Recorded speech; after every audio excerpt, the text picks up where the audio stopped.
चलिए बोलाइए।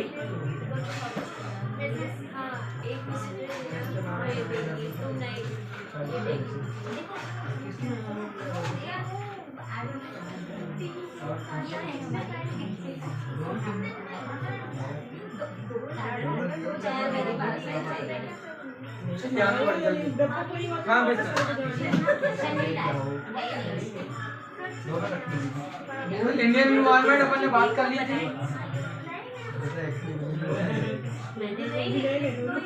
डिमोनेटाइजेशन हो गया था।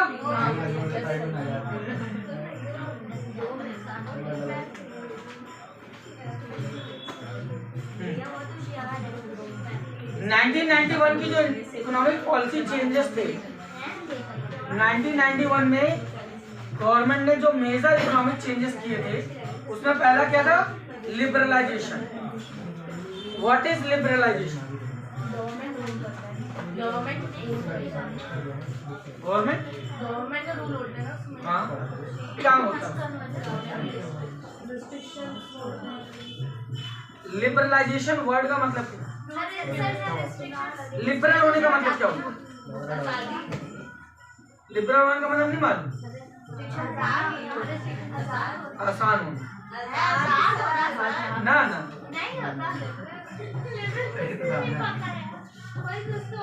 नहीं बोलते ये टीचर बड़ा लिबरल है, वर्ड नहीं यूज किया।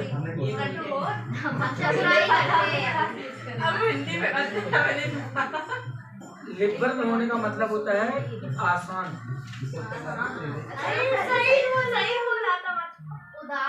हाँ, यानी हम लिबरल हैं किसी के लिए। जैसे फॉर एग्जाम्पल, जैसे राष्ट्रपति से मिलना, इट इज नॉट लिबरल, बहुत आसान नहीं है।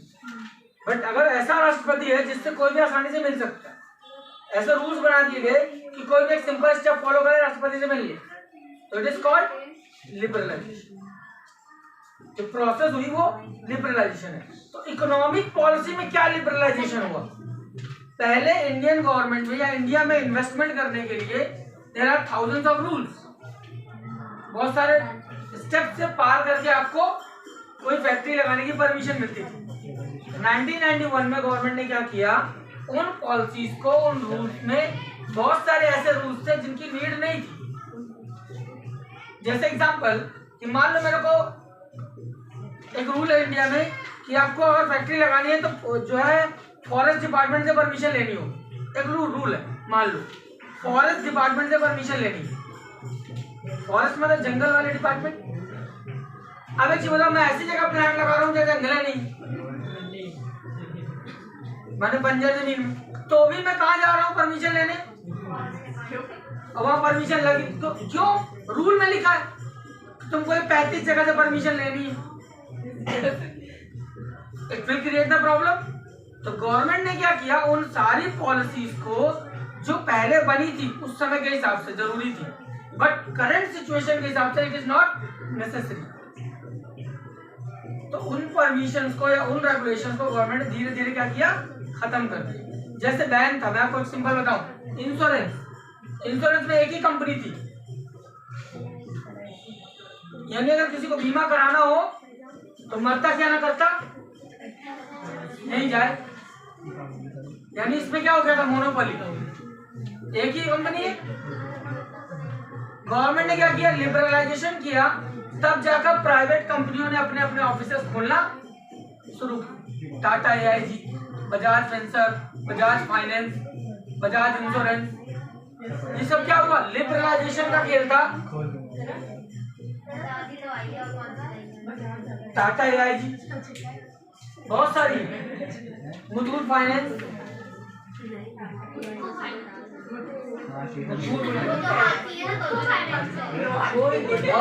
Cholamandalam,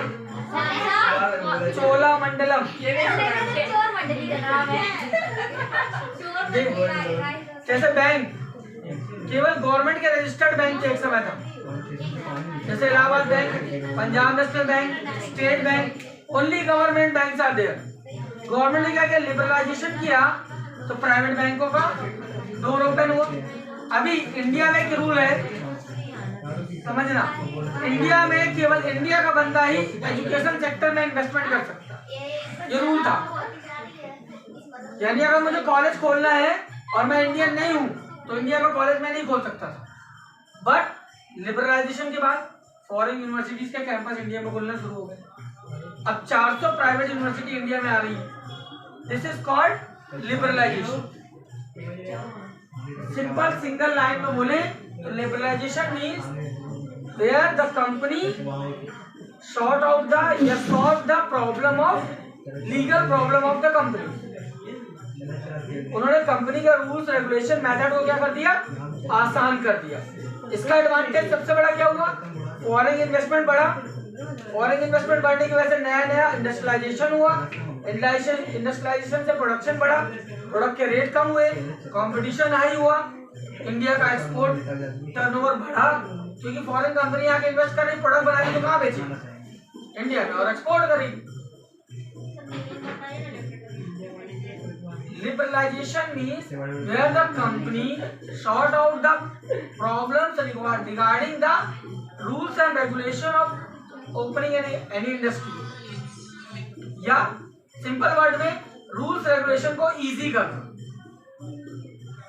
change the policy from tough to easy, it's called liberalisation. जैसे रूल है तो भैया आप, मैं बोलूँ अगर जैसे कोयला इंडस्ट्री है, कोल इंडस्ट्री में कोई भी बंदा इन्वेस्ट करेगा फॉरेन का तो उसका रूल था 49%, यानी विदेश का कितना पैसा हो सकता है मैक्सिमम, और इंडिया का कितना पैसा होना चाहिए। अगर गवर्नमेंट ने रूल चेंज कर दिया कि आप 100%, इसका मतलब फॉरेन की कोई भी कंपनी आकर यहाँ पे खदान खरीद सकती है और बिजनेस कर सकती है। इससे क्या हुआ, विदेशी पैसा ज्यादा आया। जब पूरा 100% उसका स्टेक होगा तो ज्यादा इफेक्टिवली काम करेगा। फालतू बातें नहीं, शुरुआत तुमने की है, बोला क्यों, ताली मार रही है तुमको, तुम्हारे गाल में तो नहीं मारा, शांत रहो, फालतू चलिए। लिबरलाइजेशन का मतलब क्लियर हुआ, where the policies of government policies be liberal या इजी, ठीक है ना। नेक्स्ट, बहुत सारे ऑब्जेक्टिव लिखे, क्या करना था, क्यों करना था, क्योंकि भाई इन्वेस्टमेंट इंक्रीज करना था, अनएम्प्लॉयमेंट को कम करना था, जॉब्स अपॉर्चुनिटी क्रिएट करनी थी, हमको टेक्नोलॉजी चाहिए थी, इसलिए लिबरलाइजेशन किया। भाई हमारे पास खदान खोदने के लिए उतनी एडवांस मशीनरी नहीं है, अगर हमने लिबरलाइजेशन किया तो फॉरेन कंट्री इन्वेस्ट करेगी तो अपनी मशीनें भी लेके। There are so many reason. Privatisation क्या है, ऐसे सेक्टर जिसमें केवल गवर्नमेंट काम कर रही है उसमें क्या कर दिया, स्टेक उनका ओपन कर दिया। यानी अब जैसे मैंने उस दिन एग्जांपल दिया था इसरो का, पहले स्पेस इंडस्ट्री में केवल कौन काम करता था, इसरो। अब बहुत सारी ऐसी कंपनियां हैं प्राइवेट सेक्टर में, तो 200 से ज्यादा कंपनियां हैं जो इसरो के लिए काम करती हैं या सेपरेट काम करती हैं। जैसे पहले अगर रॉकेट का अगर नट भी बनेगा तो वो इसरो अपनी फैक्ट्री में बनाएगा, अगर रॉकेट के लिए वायर भी बनेगी तो इसरो का अपना प्लांट बनाएगा, ये था। बाद में क्या हुआ, जब प्राइवेटाइजेशन हुआ तो इसरो को जो जो चाहिए उसके स्टेक्स कहाँ चले गए, प्राइवेट सेक्टर ने अपने गेम ओपन कर दिए आफ्टर प्राइवेटाइजेशन। इससे एडवांटेज क्या हुआ, इसरो के साइंटिस्ट जो दूसरे कामों में बिजी है वो फुली रिसर्च पे आ गए, और छोटे छोटे काम कौन करने लगा, जो अदर प्लेयर, ठीक है ना। This is the magic of privatisation. जैसे भारत में एक टाइम था जब टेलीफोन सेक्टर में केवल एक कंपनी थी, BSNL, और एक उसकी सब्सिडरी कंपनी थी MTNL,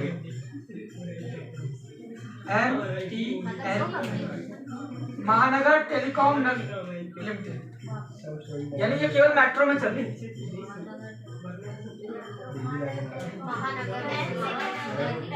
नेटवर्क तो ये MTNL क्या चलता था केवल महानगरों में, 4 महानगर थे देश में, दिल्ली, मुंबई, कलकत्ता, मद्रास। मद्रास को आज चेन्नई बोलते, ठीक है ना। तो ये यहाँ चलता था और रेस्ट ऑफ कंट्री में, ठीक। इम्पोर्टेंट क्या हुआ, प्राइवेटाइजेशन के बाद बहुत सारी प्राइवेट कंपनियां आई, जैसे टाटा डोकोमो, एयरसेल, एयरटेल, जियो तो बहुत बाद में आया, इंडिया। तो ध्यान से समझना, प्राइवेटाइजेशन का ये खेल है, जो इतना कंपटीशन बढ़ा और टेक्नोलॉजी एडवांसमेंट चालू हुआ, तो ये है प्राइवेटाइजेशन करने का लिए। Third is globalisation. पहले क्या था, जो ग्लोबलाइजेशन में एक नया पार्ट इंडिया में जुड़ा, अभी नया सेक्टर जुड़ा। कैसे? ग्लोबलाइजेशन का मतलब क्या था, 2 चीजें, हम ग्लोब में प्रोडक्ट बेचें या ग्लोब से हम प्रोडक्ट खरीदें, दोनों अलग अलग सेक्टर है। और दोनों खुलेंगे कब, जब ग्लोबलाइजेशन पे आप फोकस करो, यानी आप एग्री हो कि हम फॉरेन कंट्री से सामान इंडिया में मंगा के बेचेंगे, देंगे। तो बहुत सारा सामान अदर कंट्री से इंडिया में आया और यूज होना चालू हुआ, तो इससे नुकसान क्या हुआ, इंडिया की जो डॉलर्स का स्टॉक था वो कम होने लगा। तब इंडिया ने फिर कहाँ फोकस करना चालू किया, एक्सपोर्ट, कि हम प्रोडक्ट बेचेंगे बाहर। तो प्रोडक्ट बेचने की वजह से हमको कुछ डॉलर्स मिलना चालू हुआ, लेकिन हमारा प्रॉब्लम ये था कि हम ज्यादातर जो एक्सपोर्ट कर रहे थे वो फूड आइटम था, क्योंकि हम एग्रीकल्चर बेस करते हैं, वही फूड आइटम, मसाले, फ्रूट्स और दालें, सब्जी, ये सब हम एक्सपोर्ट ज्यादा कर रहे थे। But we can not export factory produce product, क्योंकि हमारे पास इंडस्ट्रियलाइजेशन बहुत कम था।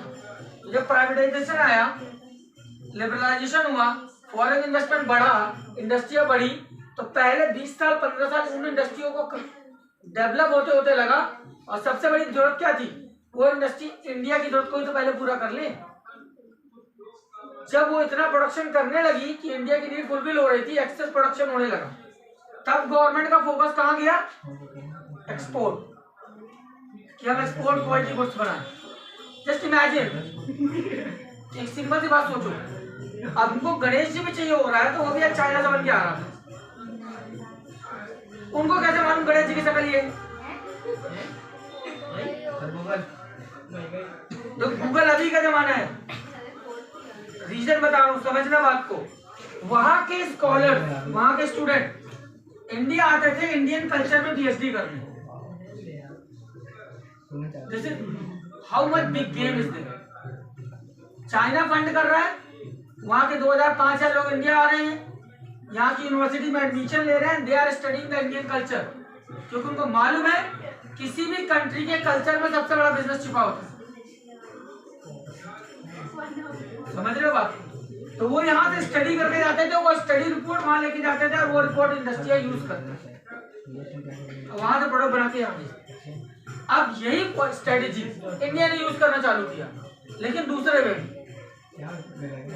डोरेमोन हमारे यहाँ का खिलौना नहीं है, क्या ना? हमारे यहाँ देवी देवता कम है, बताओ। तुम लाफिंग बुद्धा का यूज कर रहे है ना, लाफिंग बुद्धा यूज कर रहे हैं, क्या जरूरत है? हिंदुस्तान में लक्ष्मी जी कम है, कम पढ़ रही है ना। बहुत सारे ऐसी चीजें हैं जो हम उनका अडॉप्ट कर रहे हैं। अब इंडियन गवर्नमेंट ने क्या फोकस किया, that is known as vocal for local. ध्यान से समझना, ग्लोबलाइजेशन पे आ रहा हूँ। वोकल फॉर लोकल, पहला, 1 डिस्ट्रिक्ट 1 प्रोडक्ट। हर डिस्ट्रिक्ट का कोई एक ऐसा प्रोडक्ट है जो फेमस है। जैसे सतना का फेमस प्रोडक्ट क्या मान, वोकल फॉर लोकल। सतना का फेमस प्रोडक्ट है जो बर्तन बनते हैं उचैरा में, तांबे, उचैरा का तांबे का बर्तन। और जैसे सतना की मिठाई कौन सी बताओ, सतना की मिठाई, स्पेशली सतना की मिठाई रसगुल्ला तो पश्चिम बंगाल का है। सतना की जो फेमस मिठाई है, जो मतलब आप गूगल भी करोगे ना तो मिलेगी। मालूम हो क्या है?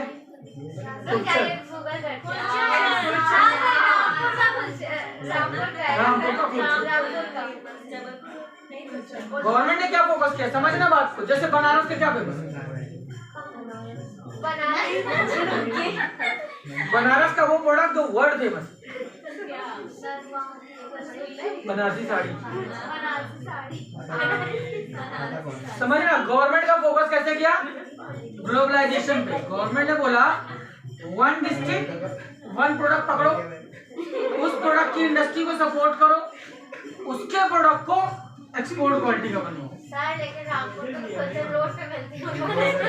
यहाँ वेट तुमको यार रोड पे मिल रहा है वही कुर्चन वही रेसिपी, हमको और आपको नहीं मालूम एक्सपोर्ट हो।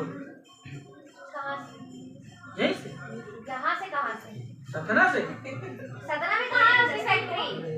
यार जो लोकल बनता है ना, अच्छा, उसी का पूरा प्रोडक्शन होकर के वो पैक होके जाता है। जैसे बनारस से पान एक्सपोर्ट होते हैं तो नहीं बिलीव पान, हाँ पान पैक होके 1000 मिलता है। बिजनेस है ना। बनारसी साड़ी एक्सपोर्ट हो रही समझ में आ जाती है बात। लेकिन इम्पोर्टेंट क्या था मालूम है? बनारसी साड़ी को बनाने में 3 महीने लगे। समझने बात को, एक साड़ी हाथ से बनी 3 महीने में, वो बिकी 40,000 की, लेकिन बनाने वाले को मालूम 4,000 मिलती। ये हालत थी। लेकिन just because of export quality production फर्क क्या पड़ा? आज उसी के हाथ में 40,000 आ रहा है, वो साड़ी 4 लाख की बिक रही। फर्क पड़ा।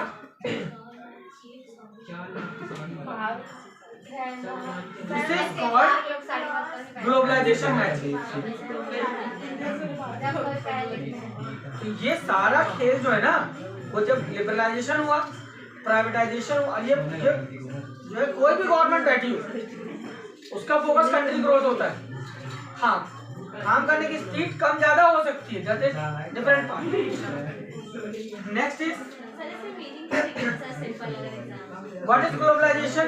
Globalization means we open the market for the global business. WTO जो बना, वर्ल्ड ट्रेड ऑर्गेनाइजेशन, उसका मेंबर बनना गवर्नमेंट बोलती थी हम ना बनेंगे मेंबर। क्यों? उसमें प्रॉब्लम क्या है? उसमें प्रॉब्लम ये है कि हमको भाई दूसरी कंट्री से माल खरीदना पड़ेगा, दूसरी कंट्री में माल बेचना पड़ेगा, हमारे पास इतना रिजर्व नहीं। जब इंडियन इकोनॉमी धीरे धीरे बूस्ट हुई, फंडिंग बनी, गवर्नमेंट उसको ओपन करना, तो उसमें बहुत सारी फॉरेन पॉलिसीज को स्टडी करना पड़ता है, वो अलग पूरा सेक्टर ही। तो ग्लोबलाइजेशन सिंपल मोटे मोटे रूप में वर्ल्ड लेवल पे बिजनेस करने के लिए लोगों को रास्ते देना। आप अभी चीज बता रहे थे ना, जो ग्लोबलाइजेशन का भी कुछ ऐड हुआ था, वोकल फॉर लोकल। ये क्या था? जो बनारसी साड़ी है उसके लिए बात करे कौन? वोकल मतलब बोलना, फॉर लोकल प्रोडक्ट। जैसे अभी आपको नहीं मालूम था ना कि भाई उचेहरा के बर्तन जो है वर्ल्ड क्वालिटी के बर्तन कहलाते हैं, फॉर एग्जाम्पल तुमको मालूम था, तुमको नहीं मालूम था। This is called vocal for तांबे के बर्तन।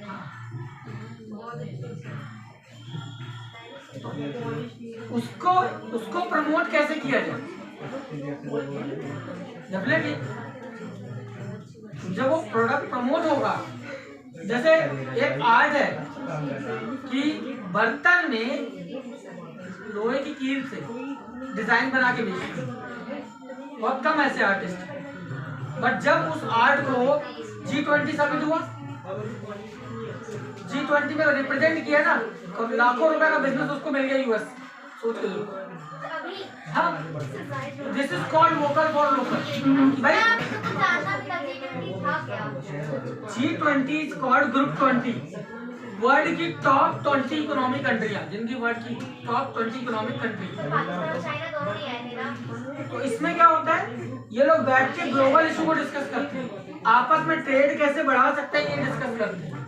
आपकी कंट्री में कौन सा प्रोडक्ट बन रहा है जो हमारी कंट्री में यूज हो सकता है, पूरे साल इस पे डिबेट चलती है। जब इसका जहां मीटिंग होता था ना, गवर्नमेंट मालूम क्या करती थी? 29 स्टेट है, 28-29, हर स्टेट में मीटिंग करवाती थी, अब भोपाल में मीटिंग हुई तो मालूम गवर्नमेंट ने क्या किया? एमपी में कितने डिस्ट्रिक्ट है, हर डिस्ट्रिक्ट का स्टॉल लगवा दो यहाँ। जैसे सतना में क्या फेमस है? खुर्चन और ये दोनों का स्टॉल वहां लगाओ। फर्क क्या पड़ेगा? 20 कंट्री के लोग देखेंगे, 20 कंट्री के 500 लोग आए हैं मीटिंग में, वो देखेंगे, ये देखेंगे, कुछ सैंपल खरीदेंगे, लेके जाएंगे। वहां हो सकता है कोई इंडस्ट्रीज बोल दे हमको ये प्रोडक्ट यहाँ बेचना है, ये डिजाइन में ये चेंज करके मार्केट निकल आए। तो this is a globalisation. But ये कब होगा? जब आप उसको रिप्रेजेंट करो, दिखाओगे। जब दिखेगा नहीं तो बिकेगा नहीं। भाई आप मोमोज खा सकते हो तो हम चाइनीज को गोलगप्पा नहीं खिला सकते। चाइनीज नहीं था लेकिन वो खा रहा था। I am just saying example. Google ढूंढना, यूएस में एक लेडी है, समोसा लेडी के नाम से जानी जाती है। हाँ जी, समोसा लेडी। हाँ, नाम है कि तू बेचती है। उसको समोसा लेडी के नाम से फेमस ही है वो। तो दिखती है क्या समोसा लेडी? वहाँ उसका समोसा वहाँ फेमस। उसका समोसा। जैसे अब आप क्या चाट, जैसे सरदार चाट वाला, फुलवारी फुल्की वाला, तो वो समोसा वाली। तो समोसा दादी के नाम, समोसा आंटी के नाम से फेमस।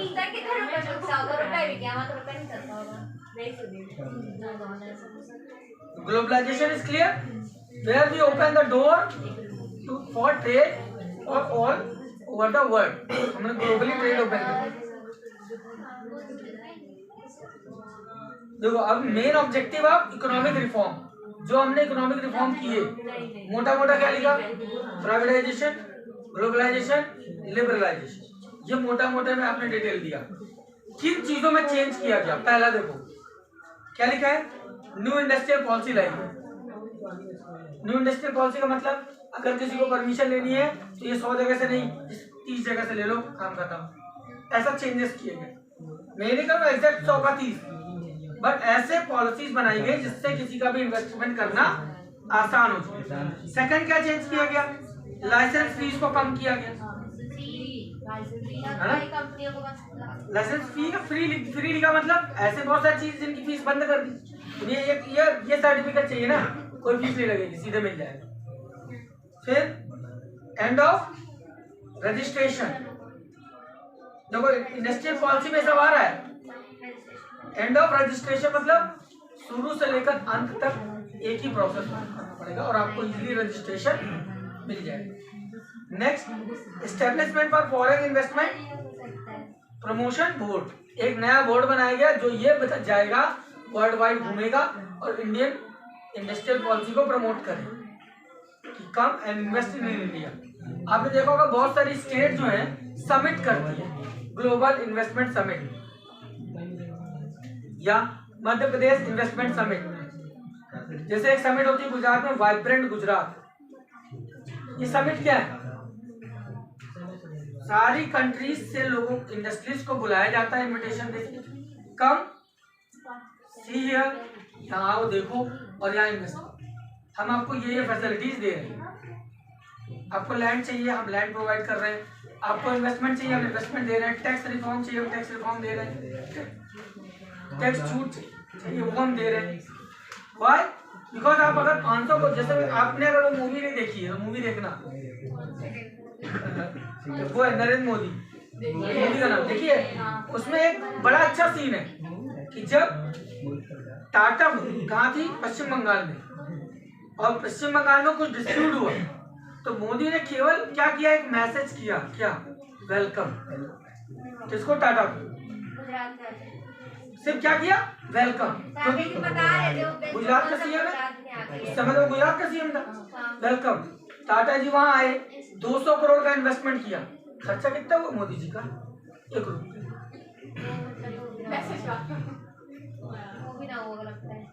अरे एक मतलब स्टोरी फॉर्म में अगर ले तो अब लेकिन मूवी देखा ना, पहले डिफरेंस देख लिया। लेकिन उसका सबसे बड़ा एडवांटेज समझो, उसका दूसरा एडवांटेज क्या था? एक कंपनी ने इन्वेस्ट किया ना, उसको देख के सैकड़ों कंपनियां वहां इन्वेस्टमेंट करने दिस इज द मैच। अब वेलकम कौन भेजता है गुजरात? भाई सिंपल एक चीज बताएं, अभी तुमको कोई नहीं जानता, सिर्फ एक काम कर लो, क्या? MP top. क्या? MP top? एमपी टॉप क्या होगा? एमपी सारे लोग क्या है? सर आपको फर्क पड़ता है ना।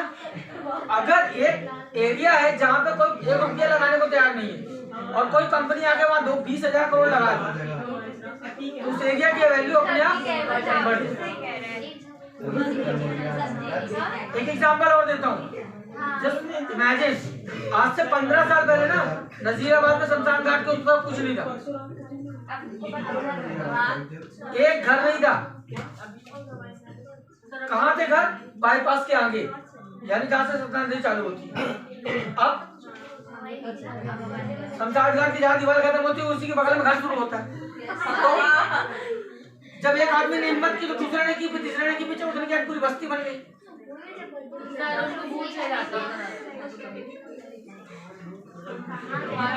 फिर सुबह छोड़ जाता।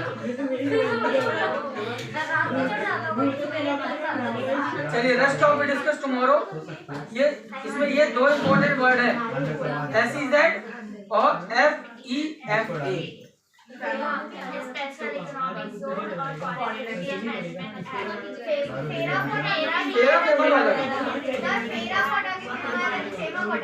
वो देखना पड़ेगा मेरे को थोड़ी।